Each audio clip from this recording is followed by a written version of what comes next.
Hello, and welcome to another episode of County Perspective, the show that focuses on Frederick County government, local programs and events, and the community that you live in. I'm your host, Brandon Rosa, and thank you for joining us. Now, over the past few weeks, Frederick County has seen some good news coming its way. Good news with the completion of the Lake Linganore dredging project, sustainability awards for making our county greener, and new leadership in 2 county divisions. Let's take a look at our top news stories. County Executive Jan Gardner announced the completion of the 2-year dredging project at Lake Linganore.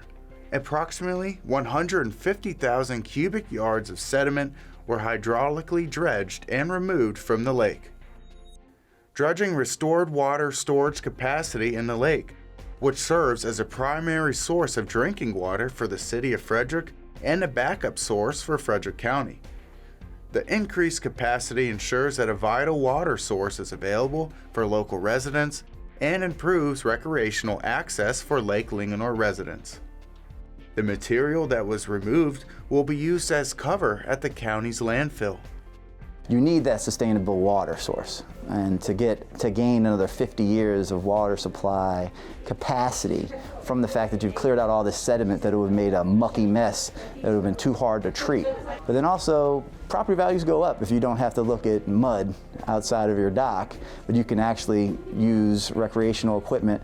You know, you can go boating, you can water ski, you can swim. I can only imagine how much the property values have increased along those sections that were dredged. To find more information on the project, visit frederickcountymd.gov/Linganore Dredge. In 2019, Frederick County became one of the first counties in the nation to be certified as a LEED Silver community by the U.S. Green Building Council. County Executive Gardner announced that this year, the Maryland Department of Environment's Green Registry program has recognized Frederick County government with the Sustainability Leadership Award. We are reducing our energy usage, improving our water quality, adding bikeways and trails to help reduce carbon emissions, and we're trying to do our part to slow down climate change by reducing greenhouse gas emissions.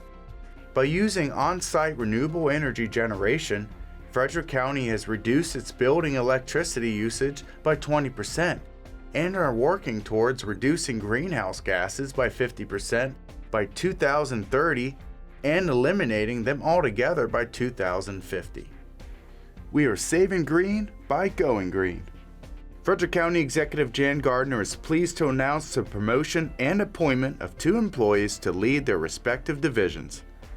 Aaron White has been appointed as Director of the Division of Finance and David McGinnis as Chief Information Officer of the Division of Interagency Information Technologies.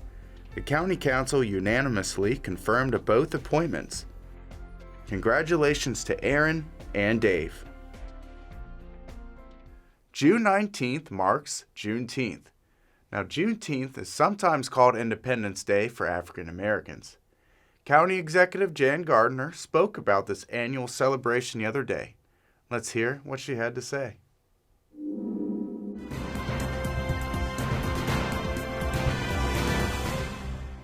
When Abraham Lincoln signed the Emancipation Proclamation in 1863, it marked an end to slavery in the United States. But it took 2.5 more years before the news reached African Americans in Galveston, Texas. On June 19, 1865, Union troops arrived in Galveston to announce that slaves were now free. That day launched a celebration that we now call Juneteenth, the day when African American men and women tasted freedom for the first time. Freedom is a powerful word. Freedom creates opportunity, and it lifts up the voice of people who had lived their lives unheard. Today, people of color continue to strive for their freedoms and for justice. As a nation, we must continue to work towards eliminating systemic racism and ensuring the promise of the United States of America, justice and equality for all. All people deserve opportunity, education, and equity. This Juneteenth, I urge you to consider what you can do to create real change so that every one of us knows that taste of freedom. And now I'd like to read a proclamation in honor of Juneteenth. Whereas Juneteenth fosters an appreciation of African American history and culture, celebrating freedom and achievement, while encouraging continuous self-development and respect for all cultures. And whereas on Juneteenth, we think about that moment in time when the enslaved in Galveston, Texas, received word of their freedom. We imagine the depth of their emotions, their jubilant dance, and their fear of the unknown. And whereas Juneteenth is a day on which honor and respect are paid for the suffering of slavery, it is a day on which we acknowledge the evils of slavery and its aftermath. On Juneteenth, we talk about our history and note that there is still work to do before all freedoms are fully realized. And whereas Juneteenth is a day of reflection, a day of renewal, a pride-filled day, on this day we come together, young and old, to listen, to learn, and to refresh the drive to achieve. Juneteenth is a day that we pray for peace and liberty for all.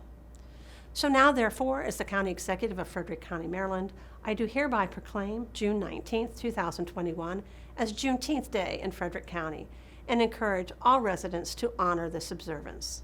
And it's signed by me, Jan Gardner, Frederick County Executive.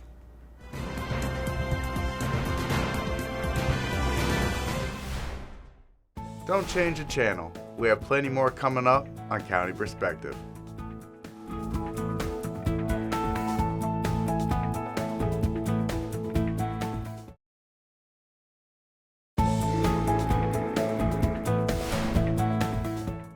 Welcome back to County Perspective. I'm your host, Brandon Rosa.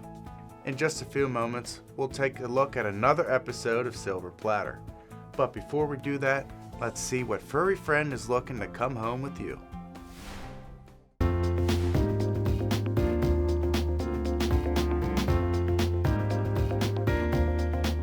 Galway is initially a very shy guy, but once you earn his trust, he shows off how wonderful he truly is. Now quite comfortable in our facility, Galway is hanging out at the front of his cage and asking for attention. While he enjoys visitors, he still retreats to the safety of the back of his cage or bed for affection. He loves pets and instantly begins purring and showing you exactly where he wants you to pet next. He would prefer to live with older children who can respect his boundaries. To learn more about Galway and our virtual adoption process, call Frederick County Animal Control and Pet Adoption Center at 301-600-1546. Do you like muffins? And do you like eggs? Well, put that together and you get hearty, healthy egg muffins. Kitty Devilbiss will be showing us how to make this delicious meal. Hi, welcome to Silver Platter. Have you ever considered the egg? It's pretty humble, but it is considered nature's perfect food. It's super nutritious. There's only 77 calories in this little egg. There's 6 grams of protein, a great start to our day, and there's 5 grams of healthy fat in there. So, and to top it all off, it's really inexpensive, it's easy to prepare, it tastes great. Today we're going to make hearty, healthy egg muffins. This is a great breakfast food or lunch, easy supper. We're going to make a recipe that makes 6 of them, so you can have one for breakfast, pop the others in the fridge, and pull them out and microwave them for other meals. So again, it's cooking once and getting to eat a couple of times from that. We're going to start with 6 eggs. I've already put 3 in here. As I said, eggs are a really inexpensive protein. They store well in the fridge, and they're pretty inexpensive, especially if you can hit around holidays. Often you'll see specials for them. Around Easter time, they were less than $1 a dozen. So we're looking at just a few cents per serving. We've got 6 eggs in there. To it, we're going to add a 1/4 cup of chopped onion. Going to just chop that really fine. If you're not as fond of onion, you can use as little or as much of it as you want. We're just going to put some of this in here. I'm going to chop it kind of fine. Just rocking my knife through that. There's no fancy knife skills here, but so about a 1/4 cup. Just throw that in there with the eggs. In addition, we're going to add just a pinch of salt, a little bit of pepper, as much or as little as you like, that's to taste.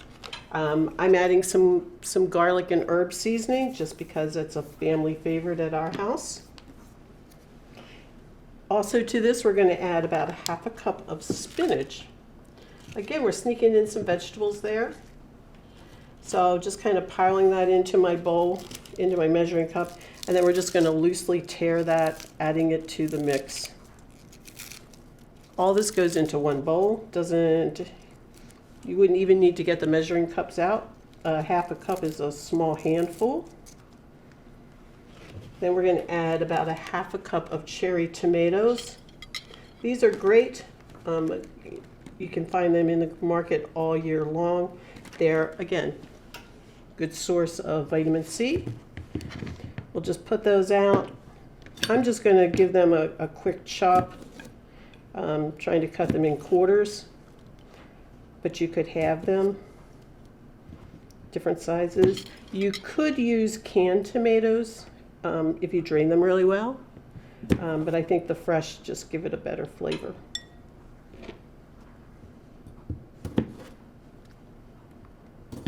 Dropping those quarters and halves into the mix.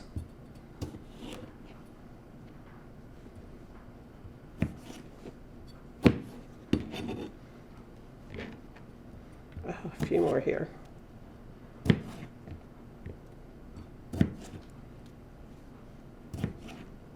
We're going to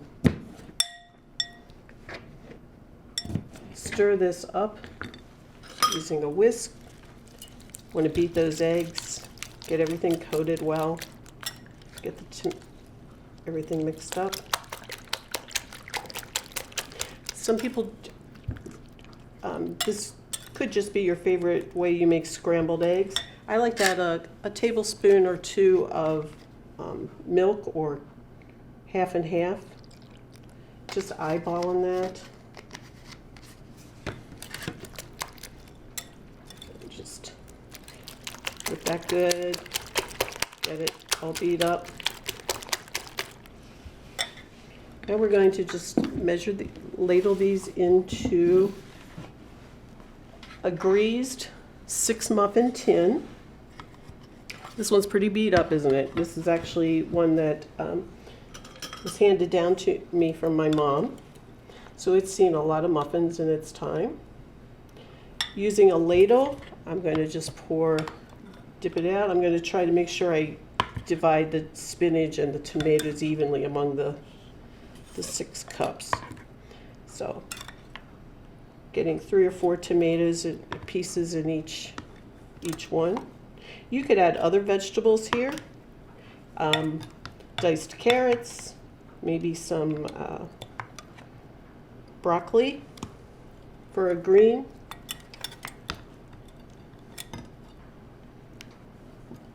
Oh, those tomatoes aren't coming out.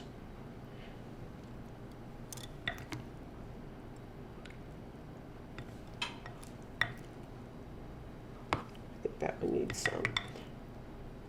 Grab those tomatoes. So we're going to fill our cups full. They will raise during the baking time, but it's not going to spill out.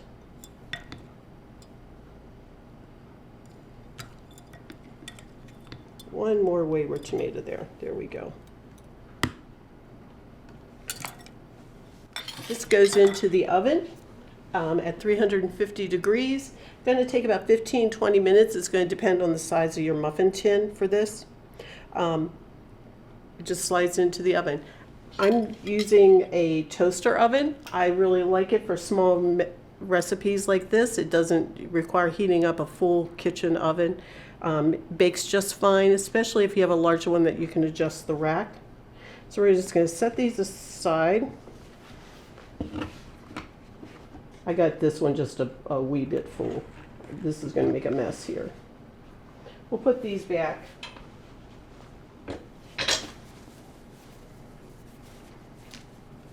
It's just lay a tea towel out here so we can see our plate and see what's coming out of the oven.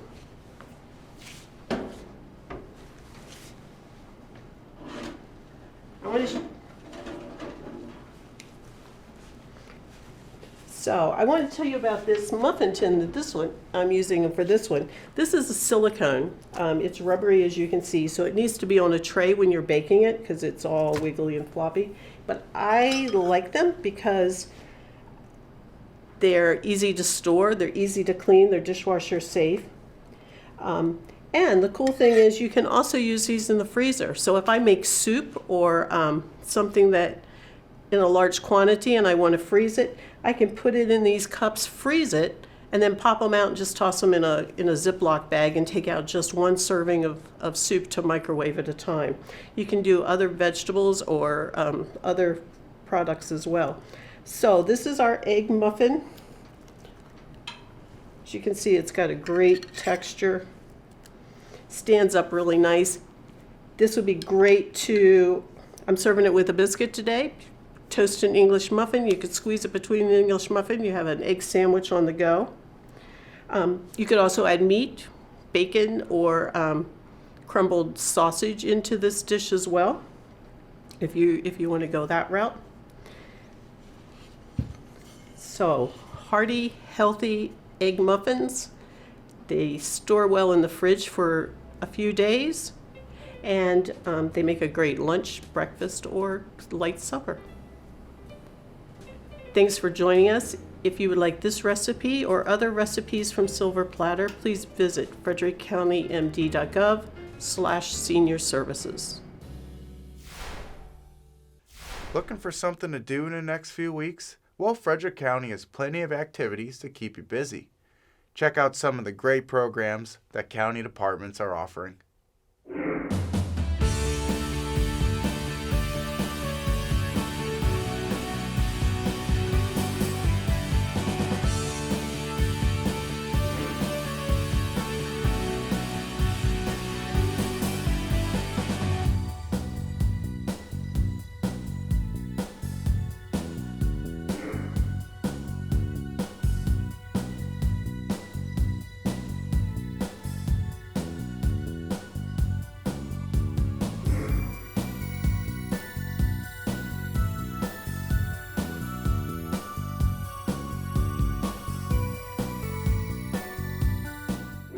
To find more virtual events and programs, or for more information, log on to the county's webpage. That's frederickcountymd.gov.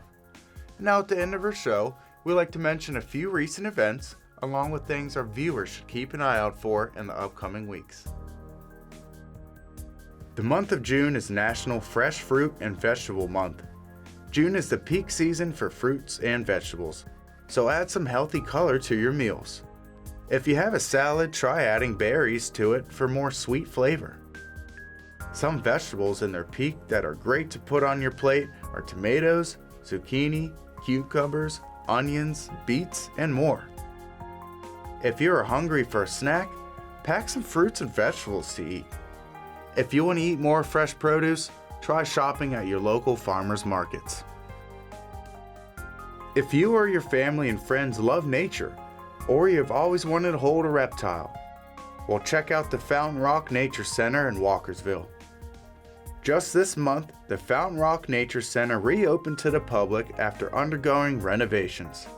Fountain Rock is Frederick County's first environmental park, and it stands on 22 acres of historical land.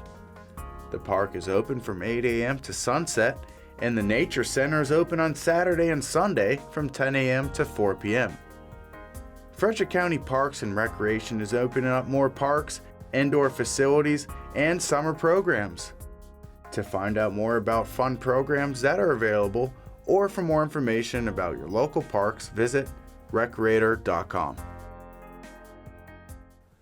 Well, that's it for this episode of County Perspective, but don't forget to follow Frederick County on social media in order to keep up to date on important news and events. We'll see you next time for a fresh look from a county perspective.